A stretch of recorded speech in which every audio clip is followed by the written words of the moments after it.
সময় আমরা দেখি যে বাচ্চা খুব চিৎকার করে কথা বলছে, সে তার সমস্ত কিছু পেতে চায়। কেন না, যখন সে ভিডিও গেম খেলে, খেয়াল করে দেখেছেন প্রতি 10 সেকেন্ড 15 সেকেন্ড অন্তর একটা রিওয়ার্ড পায় না, রিওয়ার্ড পেতে থাকে। আচ্ছা, সেই রিওয়ার্ড কি সে ইউজ করতে পারে না?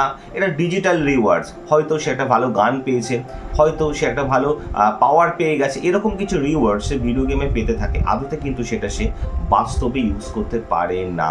আপনি খেয়াল করে দেখবেন যে আপনি খিচুড়ি খাচ্ছেন অথবা ভাত খাচ্ছেন, তার আগে আপনারা গোলাপ জামুনের সঙ্গে আইসক্রিম খেয়ে নিয়েছেন। আমরা কি বলি, যা খিদেটা মরে গেল, আর খেতেই পারছি না। ঠিক সেরকম আপনাকেও ভাবতে হবে যে আপনার বাচ্চা এই যে চিৎকার করে কথা বলছে, এর থেকে সরানোর জন্য ওকে আপনি কি দিতে পারেন, কি রিওয়ার্ডস দিতে পারেন, যাতে ও চিৎকার না করে, ও অতি ইনভলভ হয়। যেরকম ভিডিও গেমে সে ইনভলভ হয়ে আছে, টিভিতে ইনভলভ হয়ে আছে, মোবাইলে ইনভলভ হয়ে আছে। কেন না, সে রিওয়ার্ড পায়, এবং যখন এই রিওয়ার্ড পায় ডোপামিন সেক্রেশনটা কিন্তু খুব ভালো হয়। তাই আপনিও চেষ্টা করুন যে আপনার বাচ্চাকে পড়াশোনার জন্য, ভালো কাজের জন্য কি এমন রিওয়ার্ড আপনি দিতে পারেন যাতে আপনার বাচ্চা ইন্টারেস্ট ফিল করে।